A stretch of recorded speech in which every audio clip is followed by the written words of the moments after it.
Halo semuanya dan selamat datang di sesi penjelasan materi kita kali ini. Sebagai pembuka, materi ini merupakan bagian dari tugas akuntansi manajemen sesi 5 yang disusun oleh Monica Putri Wibowo dengan NIM 20240101436.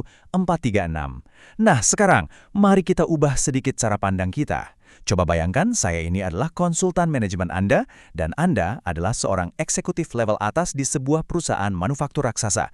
Hari ini, saya akan membuka sebuah dokumen rahasia yang jujur saja sangat krusial buat masa depan finansial perusahaan Anda. Udah siap?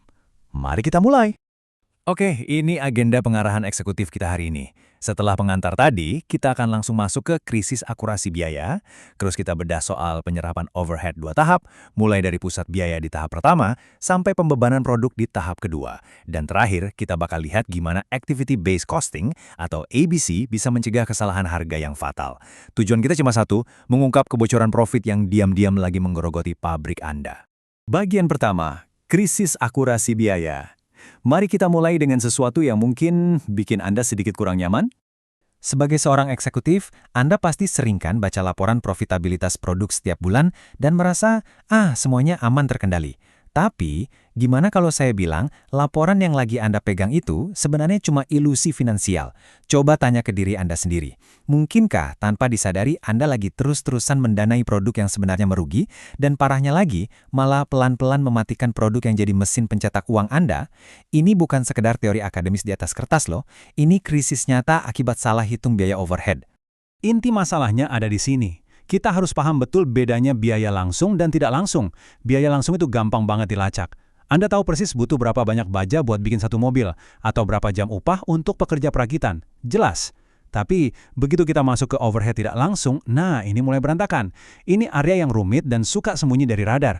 Kita ngomongin soal sewa pabrik, penyusutan mesin, sampai biaya tim pemeliharaan dan kantin.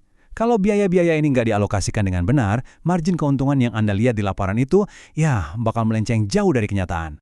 Risikonya itu nyata banget. Ada satu kutipan peringatan keras dari Tech Somber kita yang bilang, ada bahaya bahwa manajer dapat menghentikan produk yang menguntungkan atau melanjutkan produksi produk yang tidak menguntungkan jika overhead tidak dibebankan secara akurat. Bayangkan, Anda mematikan lini produksi yang sebenarnya menopang hidup perusahaan, cuma gara-gara salah hitung overhead. Taruhannya benar-benar setinggi itu. Bagian kedua, penyerapan overhead 2 tahap. Untuk menghindari skenario mimpi buruk tadi, dunia akuntansi manajemen punya satu panduan dasar. Coba bayangkan ekosistem pabrik Anda sebagai sebuah aliran. Di dalam pabrik ada departemen yang sama sekali nggak bikin produk, kayak departemen pemeliharaan atau kantin, kan? Kita sebut ini pusat layanan. Nah, aliran biaya ini memastikan pusat layanan tersebut pada akhirnya menyerahkan tagihan mereka ke departemen produksi, misalnya area permesinan dan perakitan. Terus, dari area produksi, barulah biaya ini diserap oleh produk akhir. Jadi, semuanya itu saling terhubung.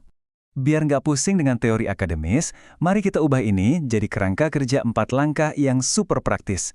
Pertama, kumpulkan semua tagihan dan beban ke pusat biaya masing-masing. Kedua, ambil biaya dari Departemen Layanan Pendukung, lalu pindahkan ke Departemen Produksi. Ketiga, hitung tarif dasar overhead untuk tiap-tiap departemen produksi. Dan keempat, bebankan biaya tersebut langsung ke produk fisik yang lagi dibuat. Sederhana banget kan alurnya? Lanjut ke bagian 3. Tahap 1. Pusat biaya. Gimana cara kerjanya? Di tahap ini, tugas kita murni mendistribusikan tumpukan tagihan pabrik ke zona-zona spesifik secara adil.